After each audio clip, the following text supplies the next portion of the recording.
On a découvert des empreintes de pas dans la neige, qui faisaient plusieurs fois le tour de notre tente.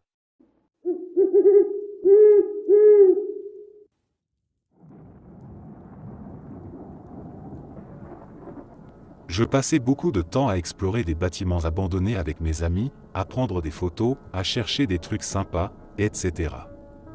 Il y a eu pas mal de situations dignes d'un film d'horreur, mais je vais raconter une des meilleures. Il y a quelques années, vers la fin du lycée, 2 amis et moi, on était 3 au total, avons décidé d'explorer un ancien foyer d'accueil, un genre de maison de réinsertion gérée autrefois par l'armée du salut, fermée depuis des décennies après que plusieurs meurtres y aient eu lieu. On est entré par une fenêtre du 2e étage, et on est descendu à l'intérieur en utilisant une chaîne. Après avoir passé un peu de temps à explorer la cuisine et quelques chambres, une de nos 3 lampes torchées s'est éteinte. Puis, quelques secondes plus tard, la deuxième. On a continué à avancer, plongé dans l'obscurité quasi totale, avec une seule lampe faiblissante pour nous 3. Au bout de quelques minutes, on a entendu un gros fracas dans la pièce d'axe en grave côté. On a couru voir, et la chaîne qu'on avait utilisée pour descendre était tombée.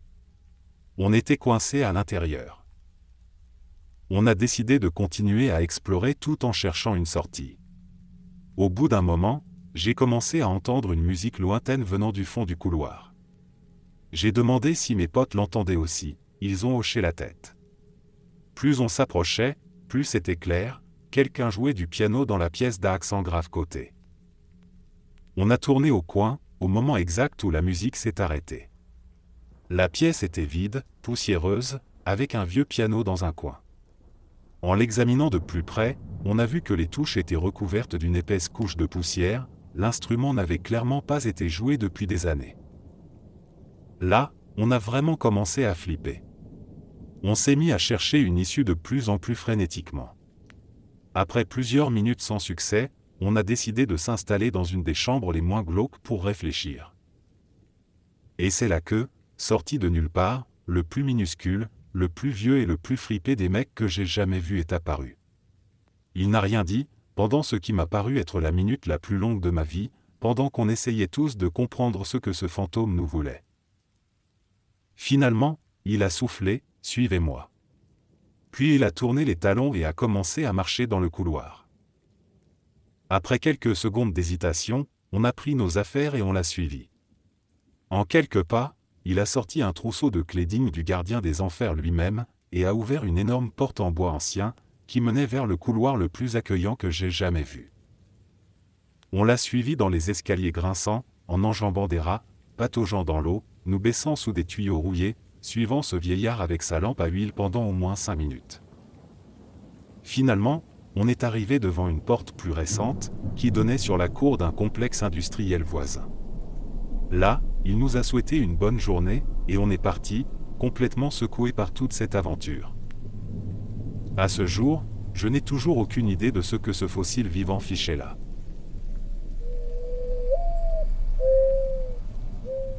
C'était ma dernière année de lycée.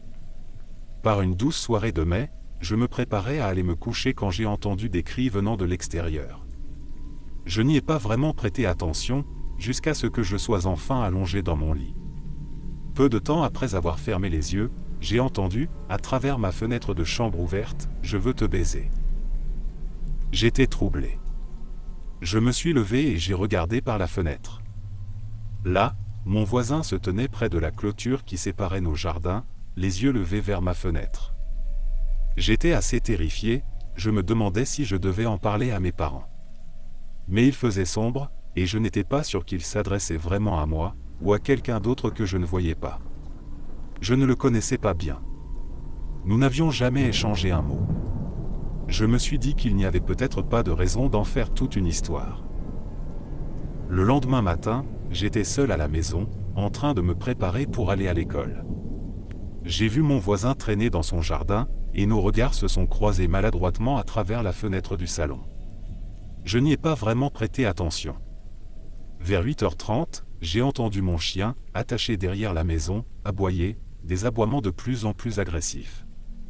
Alors que j'étais dans la salle de bain, j'ai entendu la porte de derrière s'ouvrir. J'ai pensé distraitement, c'est juste maman, mais au fond de moi, j'ai eu un mauvais pressentiment, c'est mon voisin. Et j'avais raison. Aujourd'hui encore, je remercie ce petit instinct au fond de moi de m'avoir averti. Je l'ai croisé dans la cuisine. Il se tenait là, à 5 ou 6 mètres de moi, un couteau de cuisine de 20 cm à la main. Je n'oublierai jamais l'expression de son visage, il avait l'air effrayé, comme s'il ne voulait pas vraiment faire ce qu'il s'apprêtait à faire. Mais en même temps, ses yeux étaient emplis d'un regard fou, de désir. Il a dit « Ne bouge pas ». La seule pensée qui m'est venue en tête était « Si tu veux vivre, cours ». Maintenant. Vous savez, ces cauchemars où quelqu'un vous poursuit mais où votre corps est lourd, paralysé.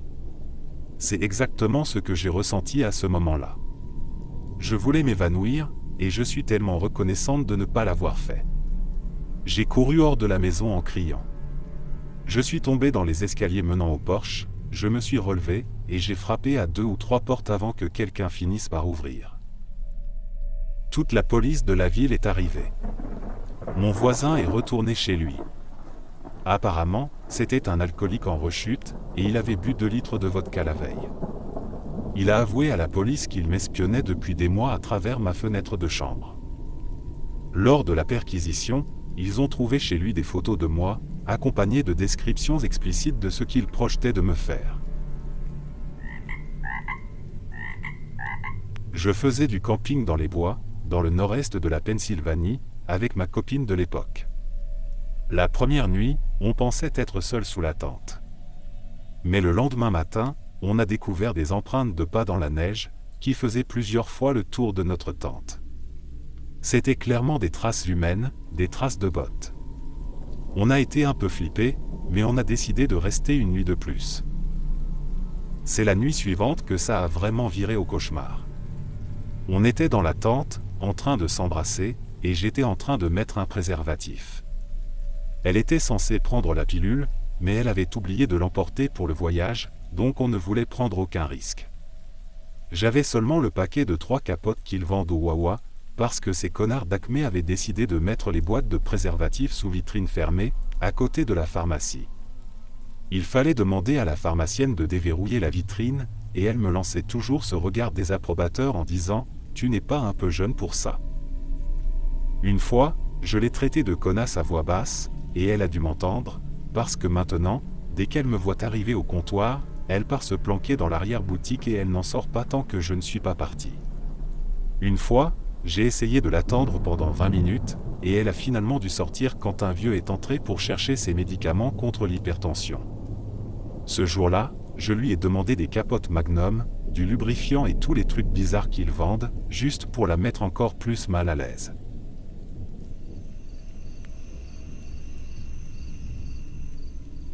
Quand j'avais 22 ans et que j'étais en 3e année d'université, j'ai été victime d'un cambriolage avec effraction. Ce matin-là, j'étais resté éveillé jusqu'à environ 5 heures du matin pour finir un devoir d'un cours de sciences humaines que j'avais négligé.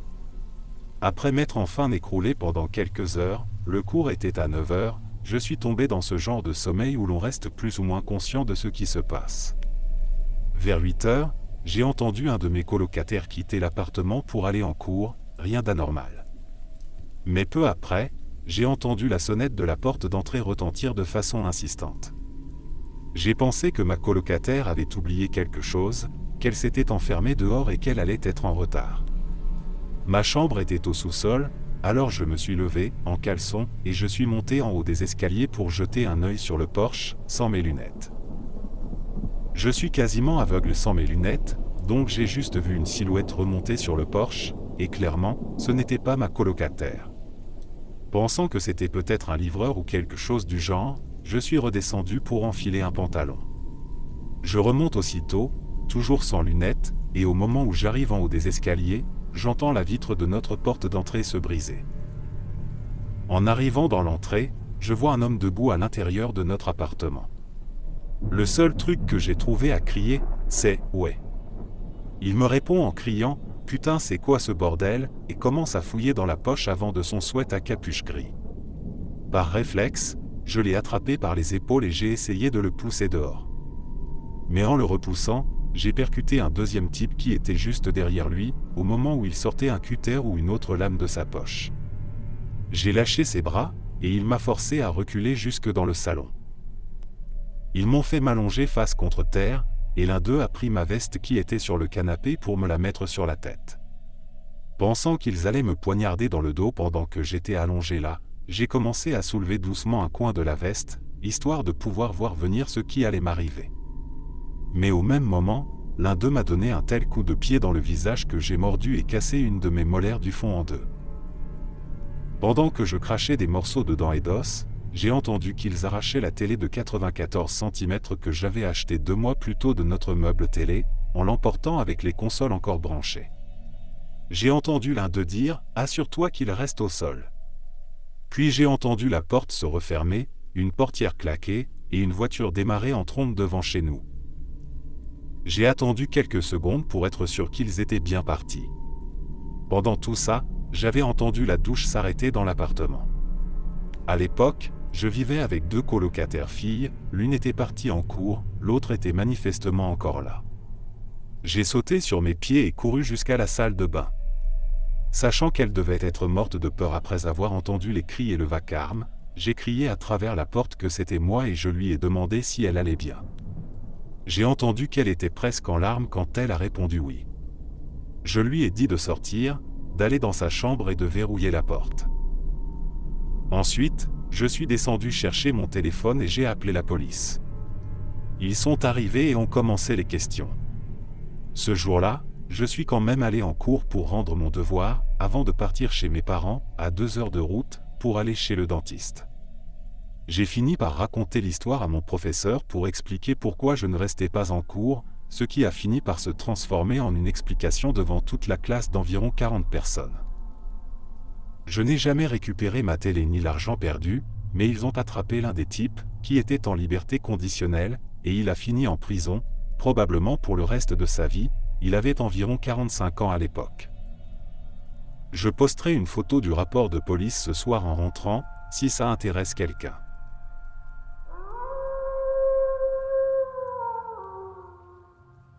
À l'université, j'ai suivi un cours de neurosciences. Vers la moitié du semestre d'automne, on a fait une sortie sur le terrain dans un ancien hôpital psychiatrique. Ancien dans le sens où les patients n'y étaient plus, ils avaient été transférés dans un nouvel établissement, mais une petite équipe travaillait encore dans l'ancien bâtiment pour préparer sa fermeture définitive. Ils avaient encore une machine d'électroencéphalogré, et le but de la visite était de l'utiliser et d'apprendre des choses sur les ondes cérébrales, etc. Quand on est arrivé, on a dû passer un contrôle de sécurité, et une fois à l'intérieur, les portes se sont verrouillées derrière nous. Personne ne pouvait les ouvrir ni de l'intérieur ni de l'extérieur sans que la sécurité les déverrouille à distance. Notre professeur n'arrêtait pas de répéter que tout était sûr. J'ai appris qu'il n'y a rien de plus angoissant que quelqu'un qui répète sans arrêt que tout est sous contrôle. Ensuite, on est passé de la salle d'attente aux ascenseurs pour monter de quelques étages vers les anciennes salles de recherche. Les portes de l'ascenseur ne pouvaient être ouvertes qu'avec une clé. En plus, seulement la moitié de la classe pouvait rentrer, donc environ 8 d'entre nous sommes montés pendant que le prof attendait avec les autres en bas. Avant que les portes ne se referment, il a appuyé sur le bouton de l'étage supérieur. Les portes se sont fermées, et aussitôt, tout le monde a ressenti qu'on descendait. On s'est regardé, inquiet. Quelqu'un a appuyé de nouveau sur le bouton de l'étage supérieur, mais ça n'a rien fait. On continuait de descendre. Pas juste au sous-sol, au sous-sous-sol. L'ascenseur s'est arrêté, et les portes ont mis ce qui nous a semblé une éternité à s'ouvrir. Quand elles se sont enfin ouvertes, un homme, un concierge ou un gardien, se tenait là, immobile, nous fixant depuis l'entrée d'une pièce remplie de tuyaux d'où s'échappait de la vapeur. Je crois avoir entendu une fille à côté de moi retenir un petit cri. Quelqu'un a appuyé à nouveau sur le bouton, et on est enfin remonté. Et là, c'était le pire. On est arrivé à l'étage. Les portes se sont ouvertes, et devant nous s'étendait un couloir interminable. Je vous jure, on aurait dit un décor de film, les lumières vacillaient, tout était glauque. Et ce n'était pas juste un couloir, apparemment, le bâtiment était en forme d'astérisque, et l'ascenseur nous déposait pile au centre. Chaque couloir se ressemblait exactement, et on pouvait très vite se perdre si on ne faisait pas attention. Là-haut, c'était un silence de mort, à part le bourdonnement des néons. À ce moment-là, j'étais presque convaincu que notre prof était un tueur en série et que tout ça n'était qu'un piège pour nous massacrer. On était tous debout, silencieux, pendant que l'ascenseur redescendait. Personne n'avait encore parlé, mais on pensait tous la même chose, c'était flippant. Pour détendre un peu l'ambiance, j'ai lancé « Bon, c'est le moment où on se sépare pour chercher des indices, non, façon Scooby-Doo ». Tout le monde a éclaté de rire. Une fois que le prof et le reste de la classe nous ont rejoints, tout est redevenu normal, mais la visite de l'étage restait super glauque. Il y avait des salles de recherche partout, avec des portes en métal et juste un petit hublot rond pour voir à l'intérieur. Beaucoup de pièces avec des tables d'examen en métal. Tout était vieux, jauni, abîmé. Ça ressemblait exactement à l'image qu'on se fait d'un asile psychiatrique abandonné dans les films. Finalement, la séance avec le EG a été plutôt cool. Quelques étudiants ont pu l'essayer et expérimenter pour modifier leurs ondes cérébrales. Au final, c'était une sortie super, mais je peux vous dire que le début était sacrément flippant.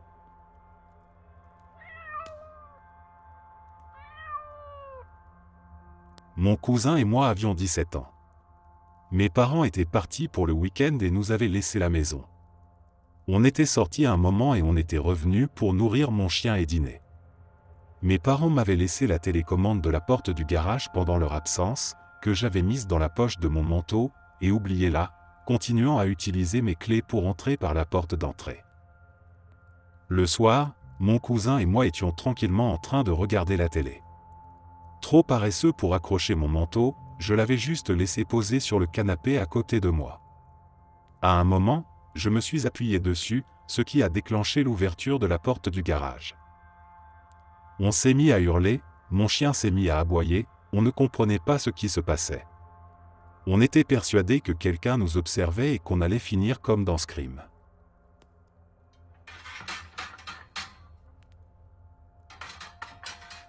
Ma tante vit sur l'une des îles Gulf au Canada, un tout petit endroit où tout le monde connaît tout le monde.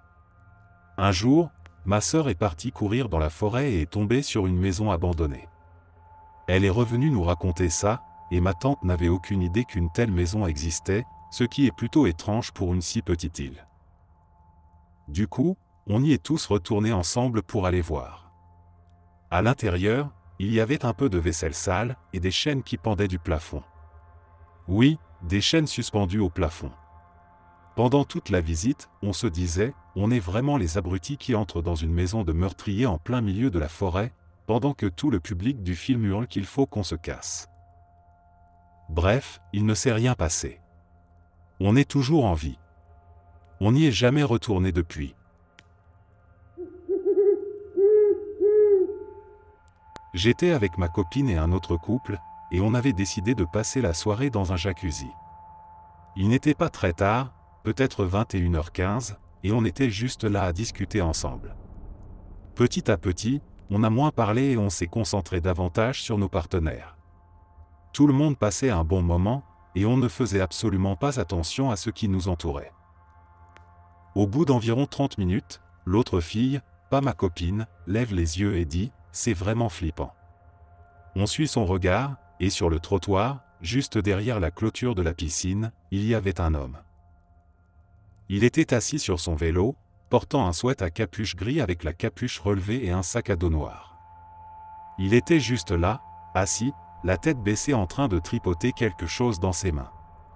Il faisait sombre, donc je n'arrivais pas à voir ce que c'était, mais on n'avait aucune idée depuis combien de temps il était là ni ce qu'il faisait. On l'a ignoré pendant une minute ou deux, mais maintenant il nous fixait. Je ne pouvais pas voir son visage à cause de l'ombre de sa capuche, et il commençait sérieusement à tous nous mettre mal à l'aise. On a commencé à sortir doucement du jacuzzi, quand soudain il a fait demi-tour et est parti très vite sur son vélo. On rassemblait nos affaires sur une table pour partir, quand il est revenu. Il avait fait tout le tour du quartier à vélo pour revenir de l'autre côté du jacuzzi, sans qu'on le remarque, mais moi, je l'ai vu. Je l'ai dit aux autres, et là on a vraiment commencé à flipper. Cet homme nous observait et essayait de se cacher de notre vue. Il avait descendu son vélo dans un champ herbeux, sans éclairage, donc on ne pouvait pas voir exactement où il était, mais on savait qu'il était là. On a pris toutes nos affaires et on est sorti en vitesse de l'espace clôturé du jacuzzi pour aller jusqu'à nos voitures. Quand on a commencé à partir en voiture, nos phares ont éclairé le champ, et on l'a vu. Il était caché derrière un arbre, descendu de son vélo, debout à côté du tronc. Nos phares l'ont illuminé de plein fouet et on a pu le voir clairement. Il portait un putain de masque, et il nous fixait. On a foutu le camp de là et on n'y est jamais retourné. À ce jour, on n'a jamais su depuis combien de temps il nous observait, ni ce qu'il avait en tête pour nous.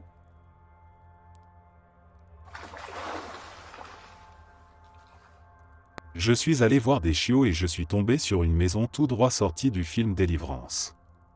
Les chiots me plaisaient quand même, alors j'ai décidé de partir et de revenir plus tard avec mon fils adulte pour les revoir.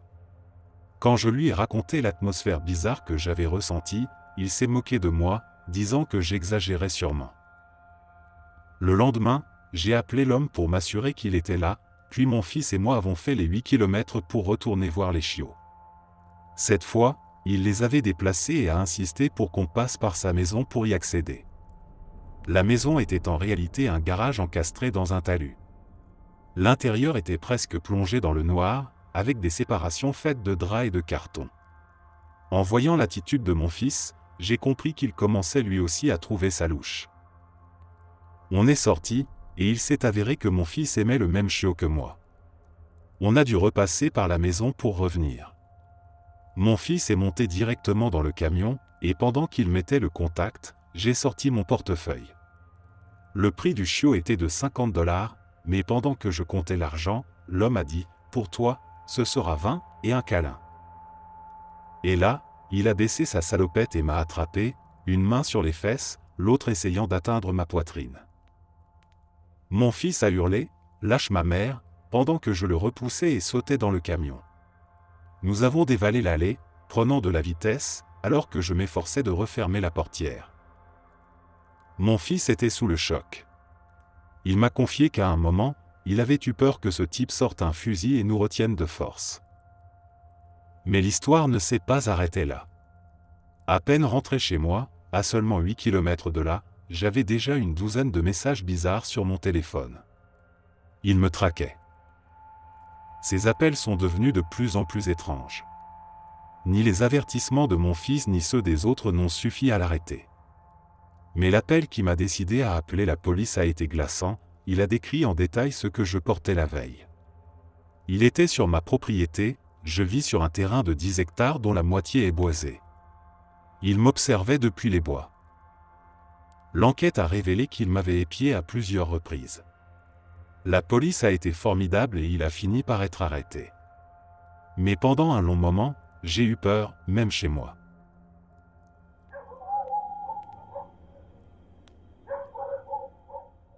Quand j'avais environ 14 ou 15 ans, j'en ai 29 aujourd'hui, mes amis et moi sortions faire du skate le soir, ce qu'on appelait nos « sessions de nuit ». Derrière notre quartier, il y avait une route secondaire avec quelques entreprises. L'une d'elles se trouvait tout au fond d'un grand parking, avec des rails de chemin de fer qui passaient derrière, et d'autres commerces devant. Cet endroit avait le meilleur quai de chargement pour faire des figures. On était là depuis environ 1 heure quand, soudain, on a entendu un grand bruit au loin, du côté des rails. On n'y a pas trop prêté attention et on a continué à skater. Environ 25 minutes plus tard, on l'a entendu de nouveau, mais cette fois beaucoup plus proche. On s'est regardé et on s'est dit qu'il valait mieux filer d'ici. On venait juste d'arriver à l'avant du bâtiment quand on l'a entendu encore une fois, mais cette fois c'était juste derrière nous. Et là, on a entendu des balles siffler au-dessus de nos têtes. Je n'avais jamais eu aussi peur de ma vie, ni avant ni après. J'étais juste à côté d'un lampadaire sur le parking quand j'ai entendu ce type tirer à nouveau, et cette fois la balle a frappé le poteau juste à côté de ma tête. On a couru comme des fous, comme Forrest Gump, jusqu'à la maison de mon ami. On n'en a jamais parlé à nos parents, mais on n'est jamais retourné là-bas la nuit. Le lendemain matin, aux infos, on a appris que la police avait arrêté un sans-abri derrière notre quartier, ivre, en train de tirer avec une arme à feu. Je suis tellement reconnaissant qu'on ait écouté notre instinct et qu'on soit parti quand on l'a fait. Je n'ose même pas imaginer ce qui aurait pu arriver si on était resté là-bas.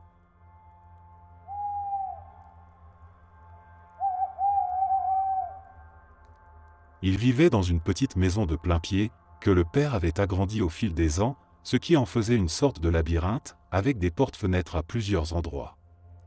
Certaines chambres étaient cachées tout au fond de la maison, tandis que d'autres donnaient directement sur une véranda fermée. Une nuit, elle s'est réveillée en ayant l'étrange sensation que quelqu'un la regardait. Mais elle a haussé les épaules et s'est rendormie. La nuit suivante, ses parents étaient absents, il n'y avait qu'elle et son petit frère à la maison. Ce soir-là, avant d'aller se coucher, elle a pris soin de verrouiller la porte de sa chambre, au cas où. En pleine nuit, elle a de nouveau été réveillée, cette fois par le bruit de la poignée de porte qui s'agitait. Terrifiée, elle s'est mise à crier, jusqu'à entendre son frère toquer et tirer sur la porte de l'autre côté. Elle s'est précipitée pour lui ouvrir et lui a raconté ce qu'elle avait entendu. Elle était persuadée que la poignée avait bougé, mais son frère n'avait rien remarqué. Ils étaient tous les deux effrayés, mais ne savaient pas quoi faire, alors ils ont fait le tour de la maison et ont verrouillé toutes les portes et fenêtres avant de retourner dormir. La nuit suivante, les parents étaient de retour. Elle leur a raconté cette sensation d'être observée et le bruit de la poignée. Ses parents n'y ont pas vraiment cru, mais chaque soir, son père faisait désormais le tour de la maison avec elle pour vérifier que toutes les portes et fenêtres étaient bien fermées. Elle a commencé à se sentir un peu plus rassurée, au point de recommencer à dormir la porte de sa chambre déverrouillée. Quelques jours plus tard, elle s'est encore réveillée en pleine nuit, avec la même sensation étrange qu'on la regardait. Elle s'est mise à hurler, jusqu'à ce que son père accourt dans la chambre. Ils ont fouillé la maison, mais encore une fois, rien d'anormal. À ce stade, elle était tellement terrorisée qu'elle a commencé à dormir dans la chambre de ses parents. Les jours ont passé sans nouvel incident. Ses parents essayaient de la convaincre de retourner dans sa chambre, mais elle refusait catégoriquement.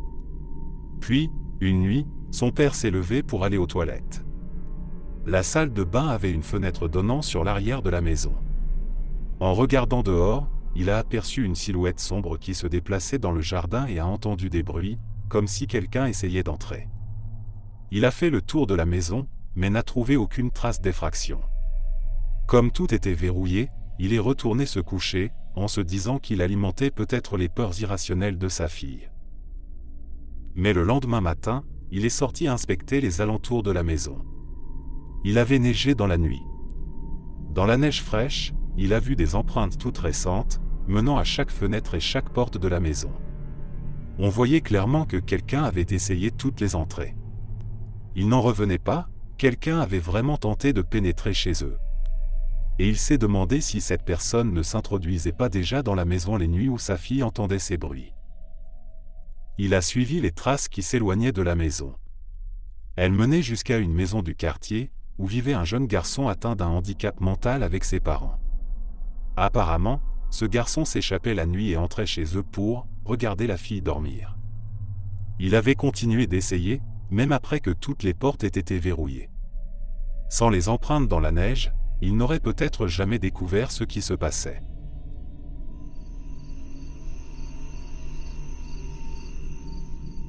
Mon grand-père, pendant la Seconde Guerre mondiale, avait été désigné pour monter la garde une nuit, dans une zone boisée. Il était assis, adossé à un arbre. Il faisait très froid, mais surtout très calme. Il était épuisé et somnolait presque, quand il a entendu des bruits de pas résonner dans la forêt. Aussitôt, il est passé en état d'alerte maximale, alors que les pas se rapprochaient. Il s'est dit, ça ne peut être que l'ennemi, aucun des nôtres ne serait là à cette heure. Il a vérifié son fusil et tenté de maîtriser sa respiration, sachant que, si cet homme approchait, il devrait peut-être l'abattre. L'inconnu marchait de manière frénétique, pressé, mais s'arrêtait par moments, des silences qui semblaient durer une éternité. « Seigneur, fais qu'il passe son chemin, sinon je devrais tirer. » Après un autre de ces longs silences, une main est soudain sortie de l'ombre, et s'est posée sur la tête de mon grand-père. « Oh non, Seigneur, je t'en supplie, fais que ce salaud ne me tue pas, pas ici. » Pas un mot, juste le silence. Mon grand-père est resté immobile, attendant une réaction, ou que sa gorge soit tranchée. Il est resté ainsi pendant de longues minutes. Finalement, il a pris son courage à deux mains et a dit tout bas, « Bon, alors, qu'est-ce que tu vas faire ?» À peine avait-il terminé sa phrase que, la plus grosse souris qu'il ait jamais vue a sauté de sa tête et s'est enfuie dans la nuit. Il avait sauvé des hommes dont la moitié du corps avait été arrachée, il avait traversé des champs de bataille sous les balles, et pourtant, selon lui, ce moment-là avait été l'expérience la plus terrifiante de toute sa vie. Je roulais sur un chemin de terre, en plein milieu du Colorado, la nuit, quand j'ai eu une crevaison. Mon ami et moi, on avait tous les deux 19 ans, n'avions qu'un vieux téléphone à clapet pour faire lampe de poche. C'était la nouvelle lune, donc il faisait noir, mais vraiment noir. On essayait de changer le pneu tout en tentant d'appeler nos familles, mais il n'y avait quasiment pas de réseau. Soudain, des phares sont apparus au sommet de la colline, et une dépanneuse s'est arrêtée à notre hauteur. Un type est descendu, un gars un peu rustre, l'air de redneck, pas très engageant. Il nous dit que si on le suit jusque chez lui, il rentre du boulot, sa maison est à environ 1 mile d'ici, il pourra nous mettre un vrai pneu sur la voiture, parce que les roues de secours ne tiennent pas sur les routes en terre. Bêtement, on a accepté. On a essayé d'appeler un parent pour expliquer ce qu'il se passait, mais le réseau était si mauvais qu'on ne captait presque rien, ça grésillait. On est monté dans la voiture et on l'a suivi, sans avoir la moindre idée d'où on allait. On est arrivé devant une vieille maison sombre, avec une casse à côté. Il est sorti du camion et nous a dit qu'on pouvait attendre dans le garage pendant qu'il cherchait un pneu. Il a trouvé un pneu, l'a changé, nous a demandé 20 $, nous a donné des indications pour retrouver la route principale, et nous a laissé repartir.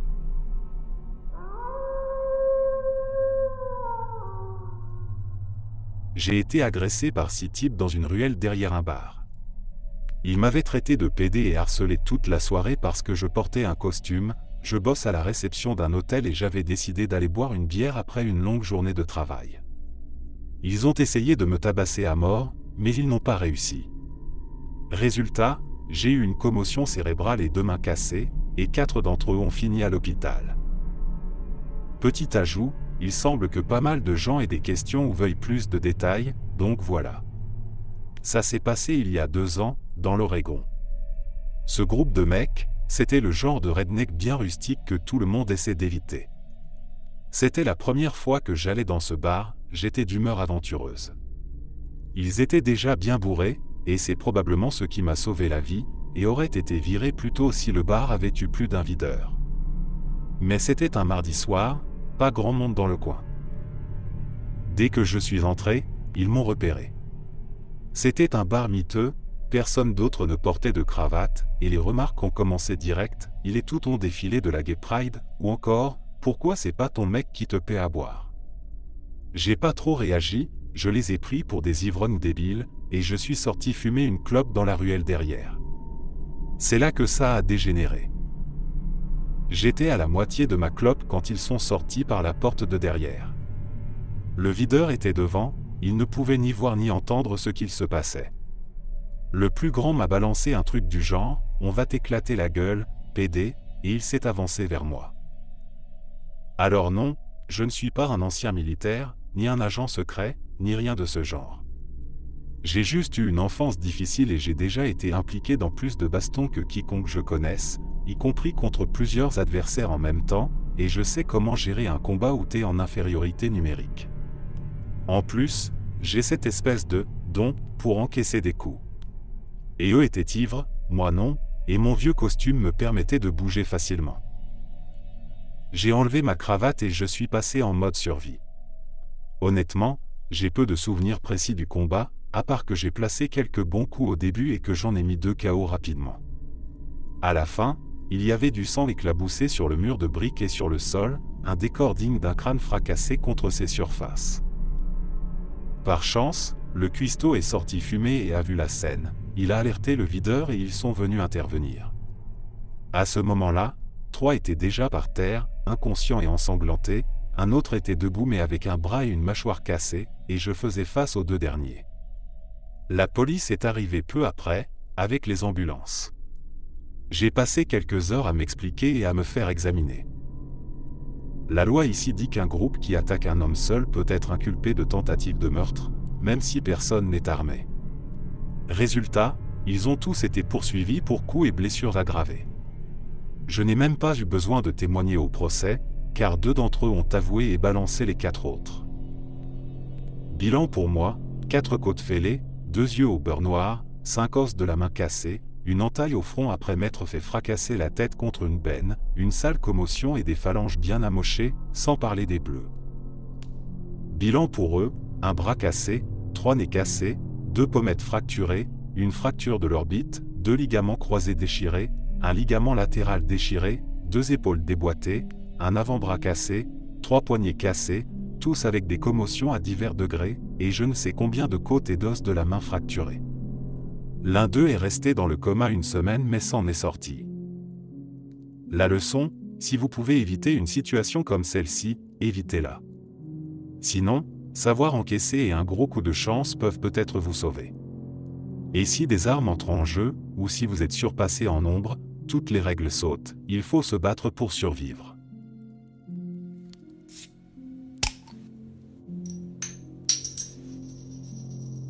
J'ai failli me faire kidnapper une fois. Il était environ 3 heures du matin et les toilettes ont explosé, inondant ma chambre et celle de ma sœur. On a décidé de passer le reste de la nuit chez notre tante. Ma sœur et moi étions impatients de nous recoucher, donc on voulait attendre notre mère dans la voiture, mais la voiture était fermée à clé. Alors on est resté là, grelottant dans l'allée, pendant que maman s'activait dans la maison. Puis, une voiture marron avec les phares éteints s'est arrêtée au bout de notre allée. Je me souviens d'un homme, portant un chapeau beige, qui a baissé la vitre côté passager et nous a appelés. Il me demandait comment sortir du quartier. J'étais vraiment confus parce que le quartier était en gros un grand rond, et la sortie était clairement visible depuis notre allée. Ma sœur et moi avons pointé la rue principale, mais l'homme n'est pas parti. Au lieu de ça, il est sorti de sa voiture et a commencé à marcher vers nous. Normalement, on était plutôt timide, mais là, face à cet homme immense, on était pétrifiés. Avec du recul, je n'avais aucune idée de comment réagir. J'étais déchiré entre la peur d'être impoli avec un inconnu, et la peur pure et simple de cet homme. Il répétait sans cesse, « Comment je retourne sur Johnston Street ?» et moi je répondais, « C'est juste là-bas. » Mais il continuait d'avancer, de plus en plus près. Je suis grimpé sur le capot de la voiture, scrutant frénétiquement la maison en cherchant ma mère du regard. Ma sœur, elle, s'était accroupie et cachée sous une brouette dans le garage. Heureusement, je crois qu'il ne l'a pas vue. Il était à quelques mètres de moi quand ma mère a surgi de la porte de la cuisine en hurlant, « C'est qui ce mec ? Dégage de là ! Ne touche pas à mes enfants !» Elle avait l'air complètement folle, en pyjama et robe de chambre, prête à tuer. Elle a foncé droit sur lui comme une furie, mais il a vite reculé, a sauté dans sa voiture et s'est enfui.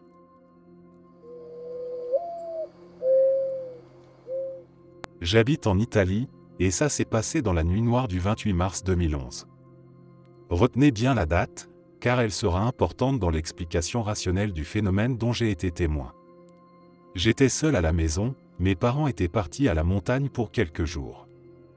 Je me suis couché vers 2 heures du matin, après avoir bien profité de mon samedi soir. Rien d'anormal, j'étais de bonne humeur et je me suis endormi sans problème. Un peu plus tard, je me suis réveillé. Au début, je ne comprenais pas pourquoi. Je n'étais pas malade. Rien ne clochait. J'ai levé les yeux vers mon plafond, où mon réveil projetait l'heure. Il était 3 heures du matin. Puis, j'ai commencé à entendre quelque chose, la cause de mon réveil. Des voix. Le silence de la nuit était brisé par quelqu'un qui parlait. Je me suis immédiatement levé, pensant qu'il y avait quelqu'un dans la maison. En essayant de ne pas me pisser dessus, je me suis dirigé vers l'endroit d'où venaient les voix, la cuisine. En m'approchant, j'ai réalisé que les voix étaient en pleine conversation, il y avait 2 voix, parfois qui se chevauchaient, se posant des questions et y répondant. Et puis, arrivé devant la porte de la cuisine, j'ai vu une lueur blanche venant de l'intérieur. À ce moment précis, je me souviens avoir fait la paix avec moi-même. Les fantômes existent, me suis-je dit. L'adrénaline coulait à flot dans mes veines. J'ai ouvert la porte. La putain de télé était allumée. Mon Dieu, ai-je pensé, j'ai vu trop de films d'horreur pour savoir qu'une télé qui s'allume toute seule, ça n'annonce rien de bon, mais alors vraiment rien. J'ai aussitôt débranché la prise, me disant que si la télé se rallumait toute seule sans électricité, j'allais fuir ma foutue maison en courant, appeler la police et les fichus Ghostbusters, traumatisé à vie. Heureusement, la télé est restée éteinte. Je n'ai pas réussi à me rendormir cette nuit-là. Les heures ont passé, l'aube est arrivée, et j'ai commencé à chercher une explication rationnelle. Finalement, j'en ai trouvé une. Le 28 mars était le jour où l'heure d'été entrait en vigueur en Italie. Et l'heure du changement était, comme chaque année, 3 heures du matin. Ma télé avait probablement détecté le changement et s'était allumée toute seule à cause d'un bug ou d'un choix de conception douteux. J'étais rassuré, content de cette explication rationnelle, jusqu'au 28 mars 2012, un an plus tard, en m'attendant à revivre la même chose. Mais cette nuit-là, la télé est restée éteinte.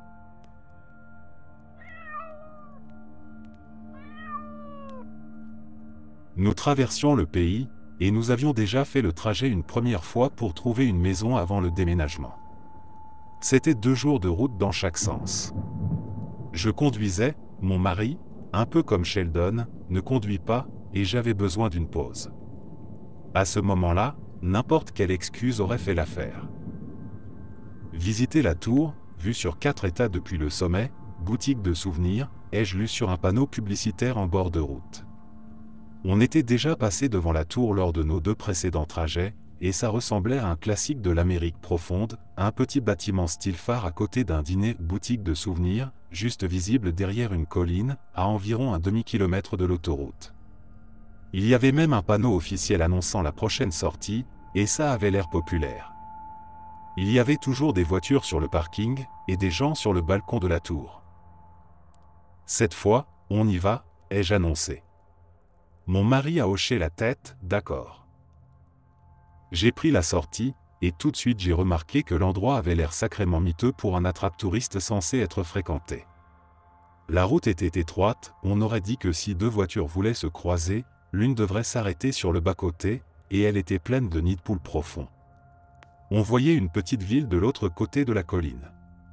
Les bâtiments semblaient faits de briques et de brocs, et il n'y avait aucun signe de vie. Je continuais prudemment vers la tour à 15 km/h, en zigzagant pour éviter les trous assez gros pour arracher mon pare-choc. Petit à petit, mon mari, qui était un peu en mode « coma de voiture », a commencé à se réveiller et à remarquer l'étrangeté. Il m'a fait part de son inquiétude, et si un mécanicien du bidonville avait abîmé la route pour piéger les voitures? Je lui ai répondu qu'on n'avait pas d'autre choix que de continuer jusqu'en haut de la colline. La route était trop étroite et trop abîmée pour faire demi-tour. Il regardait toujours la route quand j'ai passé le sommet de la colline. Oh, merde! J'ai passé la voiture en marche arrière, j'ai attrapé le dossier du siège passager d'une main, et j'ai dévalé la route en marche arrière jusqu'à la sortie. J'ai fait un demi-tour en marche arrière, à une vitesse totalement irresponsable, et j'ai foncé sur l'autoroute, en marmonnant un long « merde, merde, merde, merde ». Quoi? A demandé mon mari, pour la 100e fois au moins. Une fois en sécurité sur l'autoroute, je lui ai raconté ce que j'avais vu. Les voitures sur le parking du dîner? Désossées. Plus de sièges, pneus crevés. L'une sans capot, ni moteur. Et les gens dans la boutique de souvenirs, sur la tour? Des mannequins. Des putains de mannequins. Des mannequins en train de faire les courses sur des étagères couvertes de toiles d'araignée. Des mannequins assis dans des banquettes sales. Des mannequins penchés aux fenêtres de la tour, et d'autres faisant signe depuis le balcon. Des mannequins décolorés par le soleil, aux vêtements en lambeaux, à l'aspect de poupées usées. Certains sans tête, sans bras, les habits déchirés. Des mannequins d'enfants serrant contre eux des nounours sans yeux. Des foutus mannequins.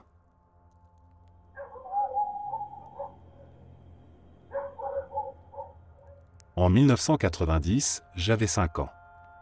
Quelques amis de ma rue et moi avions l'habitude de faire du vélo près d'un parc avec une zone boisée et quelques sentiers. J'étais chez eux, en train de jouer dans leur jardin, quand ils ont sauté sur leur vélo et m'ont demandé si je voulais aller au parc avec eux. J'ai dit que je devais d'abord demander à mes parents si j'avais le droit d'y aller, mais mes parents ont refusé, parce qu'il commençait à se faire tard dans l'après-midi. J'imagine que j'ai dû être déçu, mais bon, j'ai fini par rester à la maison à jouer à la Nintendo ou autre chose. Quoi qu'il en soit, les 2 garçons sont partis et ont disparu. Je ne me souviens plus combien de temps ils ont été portés disparus, mais après des recherches, on les a retrouvés dans les bois, morts, nus, étranglés avec leurs propres lacets. Ce n'est pas vraiment quelque chose qu'on comprend pleinement quand on te l'annonce à 5 ans. Je sais que j'ai dû parler à la police à un moment donné, mais je n'ai pas beaucoup de souvenirs des détails. Maintenant que je suis adulte, ça me glace le sang.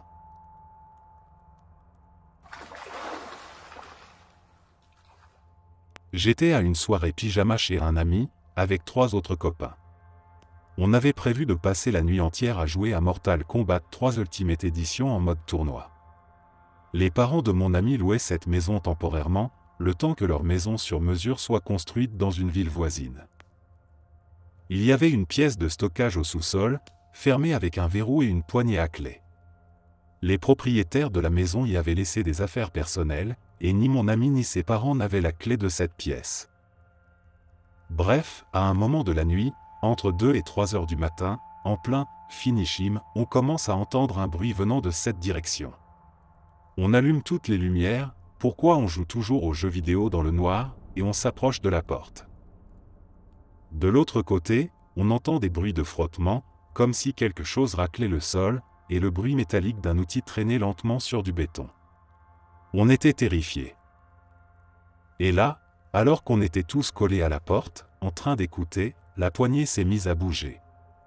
Comme si quelqu'un, de l'autre côté, essayait de l'ouvrir. Les 4, on a bondi en arrière et on est monté en courant, en hurlant, jusqu'au rez-de-chaussée. À ce jour, je n'ai aucune idée de ce qui a pu faire bouger cette poignée, mais à chaque fois que je vois, dans un film d'horreur, cette scène où une poignée tourne lentement, ce souvenir me revient en pleine figure.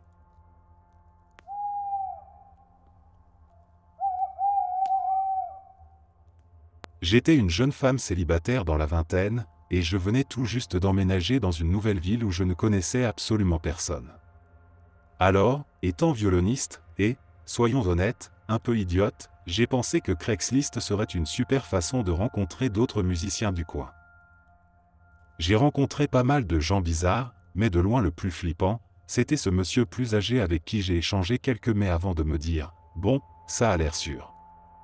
On se met d'accord pour se retrouver chez lui pour jouer ensemble, et, comme la génie que je suis, je ne préviens personne de l'endroit où je vais. J'arrive chez lui, je frappe à la porte s'ouvre, et je vous jure que j'ai vu Buffalo Bill en personne. Cheveux en pétard. Regard de dingue. Voix grave. Des mythes. Bon, peut-être que les mythes c'était juste dans ma tête, mais j'avais l'impression d'être Jodie Foster entrant dans cette maison. À ce moment-là, n'importe quelle personne rationnelle aurait entendu les sirènes d'alarme dans sa tête et se serait barrée en courant. Moi? Je fais quoi? J'ignore ma conscience et je rentre, évidemment. Après quelques minutes de discussion, il me dit « Tu veux jouer ?» Super. Finalement, ça n'a pas l'air si terrible. Je pose mon étui, je commence à sortir mon instrument, et là il ajoute « Non, pas ici. Allons au sous-sol. » Là, les gyroscopiques rouges clignotent à fond. Toutes les voix dans ma tête sont enfin d'accord sur quelque chose et hurlent à l'unisson « Cours !»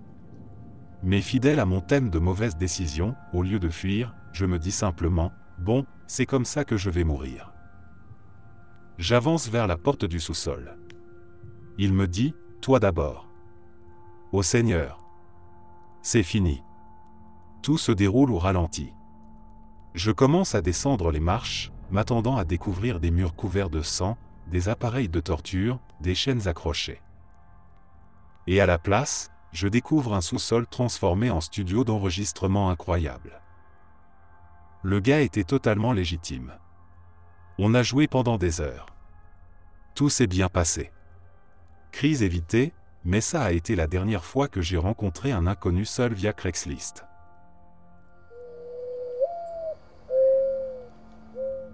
J'avais 17 ans et je traînais avec une fille pour qui j'avais un faible à l'époque. J'avais laissé mes clés enfermées dans ma voiture pendant qu'on était au cinéma, et on avait dû attendre la dépanneuse. Ça tombait mal, on était allé voir la séance de minuit de Batman, donc l'assistance routière n'est arrivée qu'à 3 heures du matin.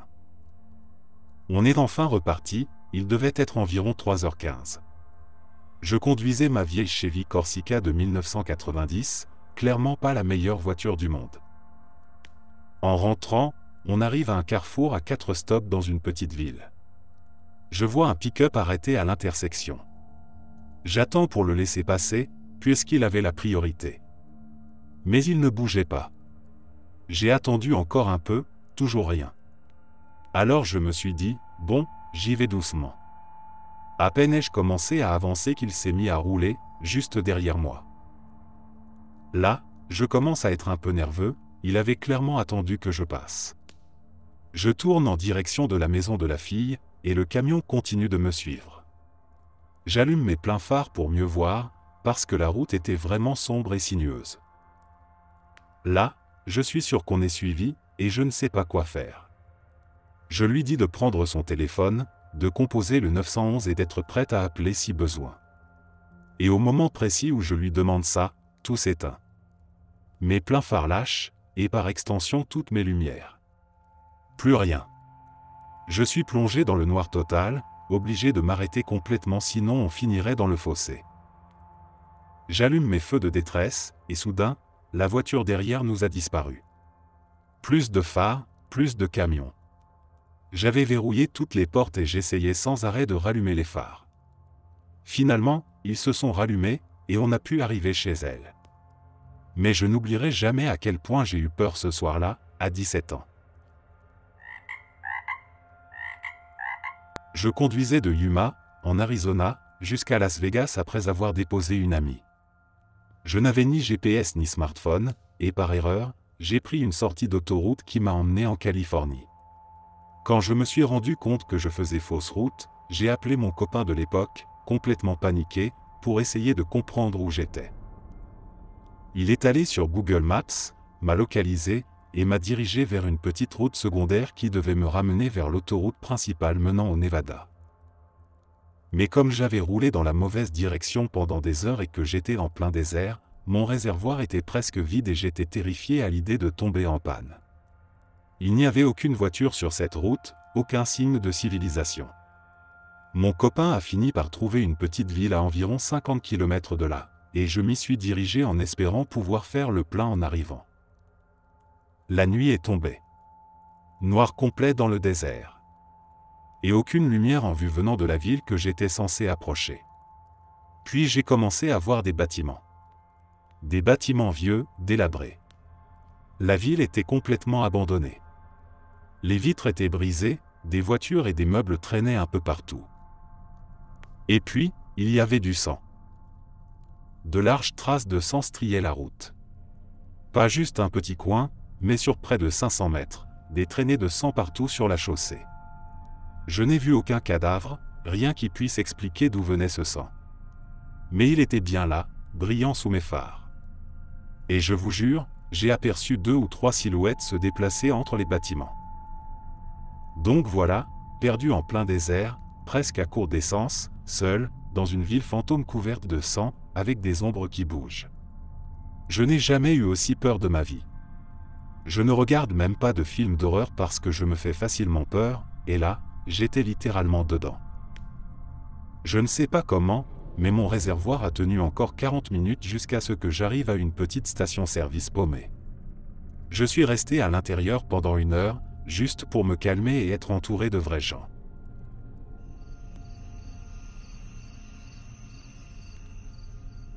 Il y a quelques années, des amis et moi sommes partis faire du tout-terrain au milieu de nulle part, en Arizona. On essayait d'atteindre une ville fantôme abandonnée appelée Cascabel, à environ 1 heure de route de Benson. Si vous connaissez la région, vous savez à quel point ça ressemble littéralement au « trou du diable ». Au milieu de notre conduite un peu folle, on a décidé de tous garer nos véhicules et de monter dans un seul camion pour aller explorer la ville fantôme. Juste au moment où on allait entrer dans la ville, des phares se sont allumés et ont foncé droit sur nous. Quand la voiture s'est approchée, on s'est arrêté, prêt à dire bonjour et à lui faire un faux sourire pour pouvoir continuer notre chemin. Ça n'a pas marché. L'homme a bloqué notre camion et a exigé qu'on descende. Bien sûr, on ne l'a pas fait, il avait l'air complètement cinglé. Qu'est-ce qu'il a fait? Il est allé à sa voiture, en est ressorti avec un fusil de chasse chargé, et l'a pointé droit sur la tête de mon pote. L'homme avait des taches de sang séché sur son t-shirt et n'arrêtait pas de nous appeler des « illégaux ». Le pote, avec le fusil pointé sur la tempe, lui a répondu « Depuis quand les illégaux roulent dans des bagnoles à 30 000 $? » Et c'est là que tout a dégénéré. Ça s'est mis à hurler, des coups de poing sont partis, et par miracle mon pote a réussi à lui arracher l'arme sans se faire tirer dessus. Le reste d'entre nous a couru comme des dingues vers nos voitures. Dès qu'on a eu du réseau, on a appelé la police. Les flics de Benson n'en avaient rien à foutre. Honnêtement, j'ai eu la sensation qu'ils faisaient peut-être partie du coup. J'avais l'impression qu'on était coincé dans un film d'horreur bien tordu.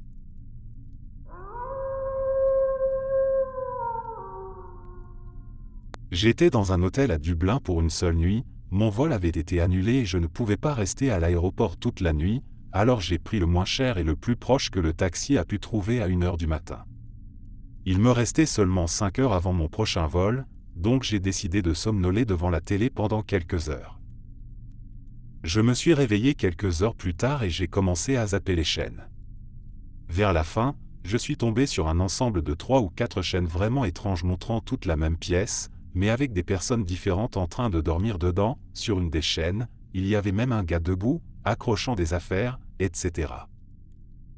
Il m'a fallu environ 30 secondes pour réaliser, sans l'ombre d'un doute, que c'était des caméras dans les chambres des gens, ou peut-être même des vidéos de ma propre chambre filmées lors de séjours précédents. En observant la configuration des pièces à l'écran, j'ai déduit qu'il y avait probablement une caméra dans la grille de ventilation au-dessus de moi, au-dessus du lit. J'ai fait tout ça sans me lever ni regarder directement autour de moi. J'ai rapidement changé de chaîne, je ne voulais pas que ça paraisse évident que j'avais compris ce qui se passait, j'ai fait semblant de regarder la télé normalement encore 5 minutes, en réfléchissant à mes options, puis j'ai quitté la chambre et je suis allé directement à l'aéroport, alors qu'à l'origine, j'avais prévu de rester encore 3 heures à l'hôtel.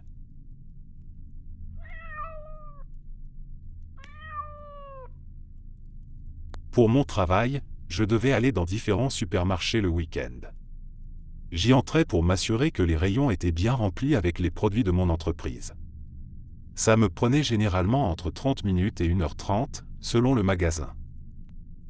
Un jour, en sortant de mon 3e magasin de la matinée, je suis retourné à ma voiture, pour la retrouver couverte d'araignées. Apparemment, un cocon avait dû éclore pendant que j'étais à l'intérieur. Ma voiture, normalement noire, était presque entièrement jaune, recouverte de petites araignées partout. J'ai trouvé un reçu par terre, je l'ai ramassé et j'ai commencé à écraser autant d'araignées que possible. Mais j'ai vite eu l'impression que plus j'en tuais, plus il en sortait des interstices et des moindres recoins de la voiture. Le pire, c'est quand j'ai enfin réussi à en éliminer suffisamment pour pouvoir ouvrir la portière, et qu'il a fallu continuer à en écraser à l'intérieur, pendant que d'autres se faufilaient. Disons que les trajets vers les autres magasins, ce jour-là, ont été une expérience terrifiante.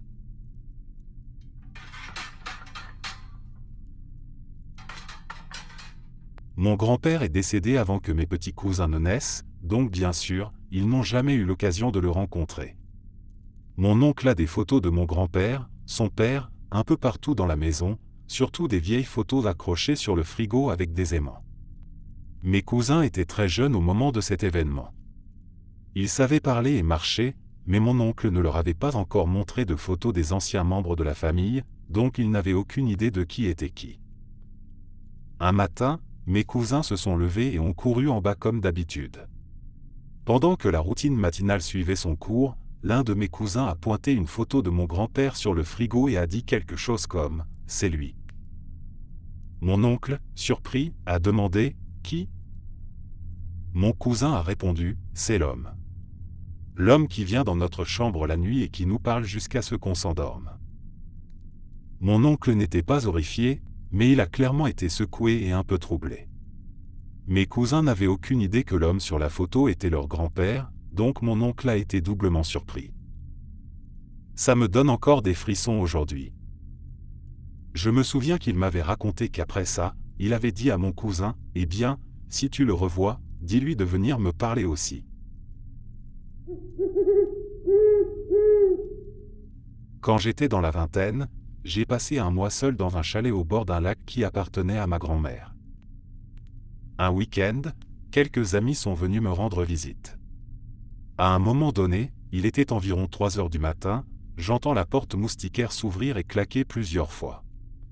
Je n'y prête pas trop attention, parce qu'on faisait que des allers-retours pour fumer. Puis je réalise, nous sommes toutes là, assises dans la pièce principale. On prend toute conscience de ça en même temps. Comme c'est ma maison, c'est moi qui dois gérer. Je vais jeter un œil dans la cuisine. Personne. Je verrouille la porte et dis aux autres que ça doit être le vent ou un truc du genre. Et là, on commence à entendre des coups contre les murs et les fenêtres, tout autour. Mes amis, on est toutes des filles, commencent à paniquer.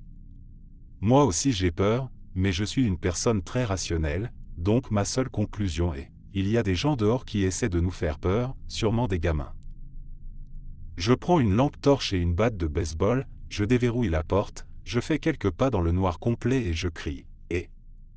Qui que vous soyez, arrêtez ça et rentrez chez vous ou j'appelle la police. » J'entends des gens courir dans l'obscurité, mais je ne vois personne, même avec la lampe. Je referme la porte, je la verrouille. Les coups continuent. Pendant 1 heure, oui, 1 heure, je sors régulièrement pour répéter à ces abrutis de dégager, en menaçant d'appeler la police. Au final, j'appelle vraiment la police, mais ils prennent ça pour une blague, ce qui est probablement vrai, mais il y a des gens sur ma propriété, merde. Ils disent qu'ils vont envoyer une patrouille. Ils ne viennent jamais. Alors on reste toutes assises par terre, loin des fenêtres, en attendant que ça s'arrête. Je suis toujours hyper tendu, mais à 99% sûr que c'est une blague et qu'ils finiront par se lasser. Et là, crash. Une fenêtre se brise dans la chambre. Et je me dis, merde. Ce n'était pas une blague, ils entrent et je vais devoir me battre. Je me lève, toujours armé de ma batte, j'ouvre la porte de la chambre et je tombe nez à nez avec un de mes potes.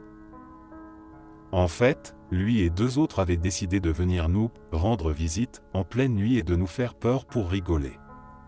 Sauf qu'ils n'ont jamais su quand s'arrêter, et ont fini par casser accidentellement une fenêtre.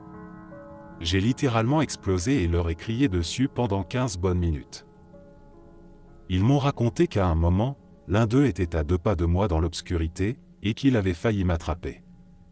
Et honnêtement, une partie de moi se dit encore aujourd'hui que j'aurais préféré qu'il le fasse, parce qu'il se serait pris un coup de batte dans la tête, et ça aurait réglé l'affaire.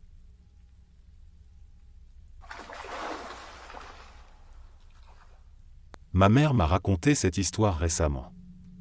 Ce n'est pas vraiment une conteuse, donc il n'y a pas énormément de détails. Quand ma sœur aînée avait 6 ou 7 ans, elle en a 37 aujourd'hui, les jumelles de 4 ans, ma mère et elle vivaient dans une petite ville agricole de l'Utah, blottie au pied de la montagne.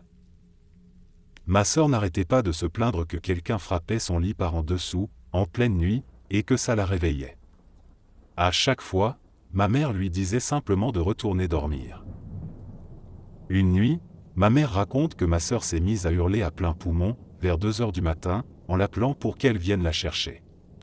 Ma mère a couru dans la chambre et a trouvé ma sœur debout sur son lit, en larmes, complètement hystérique. Elle lui a demandé ce qu'il se passait, et ma sœur a répondu, « Quelqu'un frappe mon lit ». Ma mère l'a prise dans ses bras pour l'emmener dormir avec elle. Mais alors qu'elle quittait la chambre, ma mère a entendu le matelas se faire frapper. Ça l'a terrifiée, mais elle a préféré ignorer. Pendant les mois qui ont suivi, plus rien ne s'est passé, même si elle ressentait parfois une drôle de sensation. Puis, un jour, ça a recommencé. Cette fois, ma sœur a carrément foncé dans la chambre de ma mère, si vite qu'elle n'avait même pas eu le temps de pleurer. Ma mère raconte que cette nuit-là, elle a vu une silhouette sombre suivre ma sœur jusque dans la chambre, puis rester là, assise un moment, avant de disparaître.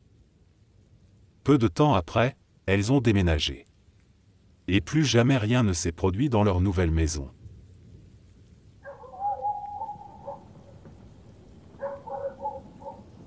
Mes grands-parents vivent dans le sous-sol aménagé de ma maison, et quand j'avais 8 ou 9 ans, ils sont partis en voyage pendant quelques semaines. Évidemment, le mois de 8 ans s'est dit que c'était l'occasion parfaite d'organiser une soirée pyjama d'une semaine avec ma meilleure amie du bout de la rue. La première nuit où on est là-bas, on décide de mettre un film d'horreur. Quelques minutes passent, et je me retourne, et je remarque que la porte de la chambre de mes grands-parents est ouverte, et la lumière allumée. Ok, j'étais presque sûr de l'avoir fermée, mais bon, passons. Puis, tout à coup, mon ami et moi commençons à sentir cette odeur horrible, putride, une vraie odeur de mort venue de nulle part. Non. On s'est barré de là en courant, laissant presque de la fumée derrière nous. Et le pire ? Quand mes parents sont descendus pour aller vérifier, la porte était refermée, et l'odeur avait complètement disparu.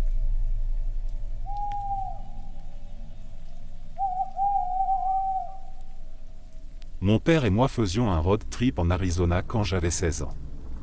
La jauge d'essence indiquait qu'il nous restait environ 15 miles avant d'être à sec, et les deux villes les plus proches étaient à 50 miles dans chaque direction. Bien sûr, on était sur une route déserte, en pleine nuit, minuit passé, en plein milieu de nulle part. Je vous jure que j'entendais des coyotes au loin. On s'est arrêté sur le bas-côté pour réfléchir à ce qu'on pouvait faire, quand un homme s'est arrêté près de nous en voiture, disant qu'il pouvait nous donner de l'essence si on le suivait jusqu'à chez lui. Ce type ressemblait exactement au blond aux cheveux filasses dans la maison des 1000 morts, sans déconner. Mon père, tout content, lui sort « Oh super, ok » et se met à le suivre. On arrive chez lui, un vieux camping-car sans roues, et là je suis à peu près certaine que je ne reverrai jamais le Texas. Mon père est un mec costaud et imposant, donc je pense qu'il n'était pas inquiet qu'il lui arrive quoi que ce soit. Mais moi, j'étais une ado flippée de 16 ans, en train de chercher désespérément n'importe quoi qui pourrait servir d'arme. Le gars nous invite dans sa maison, et là, je rencontre sa femme et ses deux pitbulls. Mon père sort avec lui pour aller remplir la voiture, et moi je reste seul avec elle et les garçons. La femme était tout aussi étrange que lui, mais honnêtement, tout s'est passé bien mieux que ce que j'imaginais. On est finalement resté là-bas environ 45 minutes, à discuter tranquillement avec eux. Ils étaient vraiment des gens très gentils, même s'ils étaient un peu bizarres. Et au final, ni moi ni mon père n'avons été ligotés ni égorgés.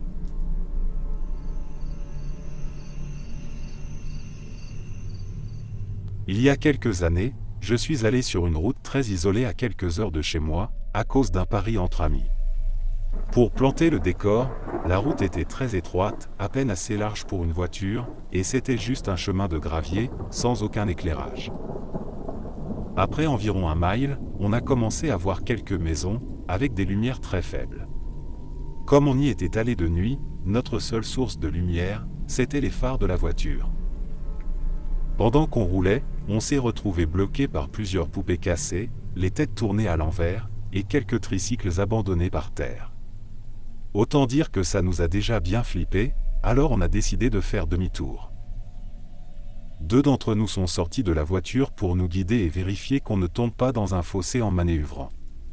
Au moment où on a enfin réussi à retourner la voiture, on a vu une lumière clignoter dans l'une des maisons. Là, on s'est dit qu'il fallait partir immédiatement. Même pas 30 secondes plus tard, on a entendu un gros bruit, et on a vu un vieux 4x4 débouler en trombe, essayant de nous poursuivre sur la route. Heureusement, mon pote avait un Jeep, donc on a réussi à s'échapper rapidement. Mais le 4x4 avait clairement l'air de vouloir nous forcer à sortir de la route. Plus jamais je ne remettrai les pieds là-bas. Mes parents ont été victimes d'un braquage à main armée alors qu'ils travaillaient de nuit à la clinique. Mon père a été frappé avec la crosse du pistolet et ma mère attachée à un meuble. Heureusement, ça n'est pas allé plus loin, mais ça a traumatisé ma mère au point qu'elle a développé un syndrome de stress post-traumatique. Elle est devenue extrêmement paranoïaque, se méfiant de tout et de tout le monde. Elle a quitté son travail et resté enfermée chez nous en permanence, verrouillant chaque porte, chaque fenêtre, chaque accès. Nous vivions sur un terrain entouré d'un mur en pierre, où vivait toute la famille paternelle. On louait l'appartement au-dessus du garage de mes grands-parents pendant que notre maison se construisait juste à côté. Un soir, après avoir vérifié que tout était bien verrouillé, on est rentré dîner, vers 20 h, quand on a commencé à entendre quelqu'un hurler et frapper la porte du garage comme un fou. 5, 10, 15 minutes passent, la personne ne lâche rien. Ma mère est morte de peur, non seulement pour elle, mais surtout pour nous, ses enfants, mon grand frère, moi, et mon petit frère qui devait avoir 4 ans à l'époque. Nous étions seuls avec elle.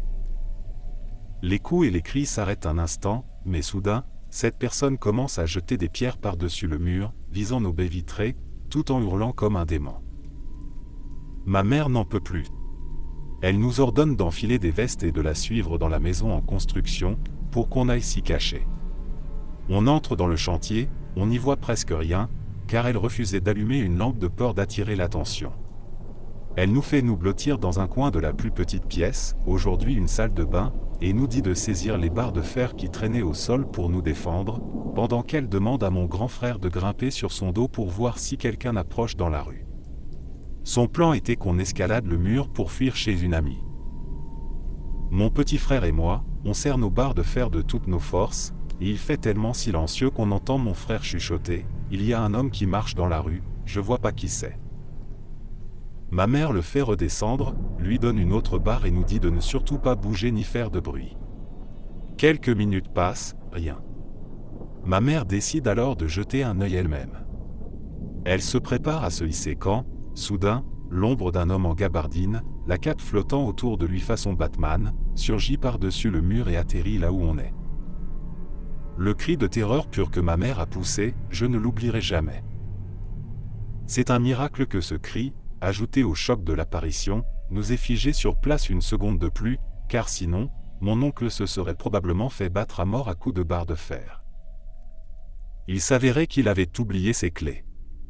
Au lieu de sonner, comme n'importe quelle personne normale, il s'était mis à tambouriner la porte, à hurler, à lancer des pierres, puis à escalader le mur pour entrer. Et comme si ça ne suffisait pas, il nous a engueulés parce qu'on avait fermé la porte avant son retour. Personne n'a fermé l'œil de la nuit. Ma mère pleurait toutes les larmes de son corps, mon père était fou de rage contre mon oncle, qui a refusé de s'excuser avant bien longtemps. Il avait toujours eu des problèmes de gestion de la colère. Un mois plus tard, on a déménagé à la campagne.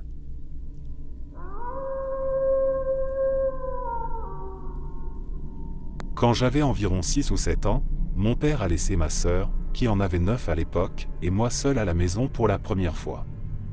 C'était en début de soirée, en automne. Peut-être 20 minutes après son départ, il ne devait s'absenter que 40 minutes, une camionnette a déboulé dans notre allée à toute vitesse. Il commençait à faire sombre, donc on ne voyait que des ombres, mais dès que la camionnette s'est arrêtée, environ 6 types vêtus de sweatshirt à capuche noire ont sauté de l'arrière du véhicule. L'un d'eux a pris ce qui ressemblait clairement à une hache, un autre quelque chose qui avait l'air d'une tronçonneuse, mais on n'en était pas sûr. Les 6 hommes se sont ensuite dispersés tout autour de la maison. Ma sœur et moi avons couru à des endroits opposés de la maison pour voir où ils allaient. Il est passé par le portail. Il est sur le perron, ai-je crié. 2 ont disparu derrière le garage. Les autres sont près de la porte d'entrée, a-t-elle hurlé. On était encerclés, morts de peur. Alors on a couru à l'étage et on a tapé le code d'urgence sur l'alarme. Quelques minutes plus tard, plusieurs voitures de police sont arrivées, sirènes hurlantes, mais à ce moment-là, c'était déjà trop tard. Les hommes en sweatshirt à capuche étaient déjà en train de tondre la pelouse et de tailler les haies. Merci d'être resté jusqu'à la fin. N'oubliez pas d'aimer la vidéo, de vous abonner et de partager vos propres histoires en commentaire. On se retrouve demain à la même heure devant ce feu.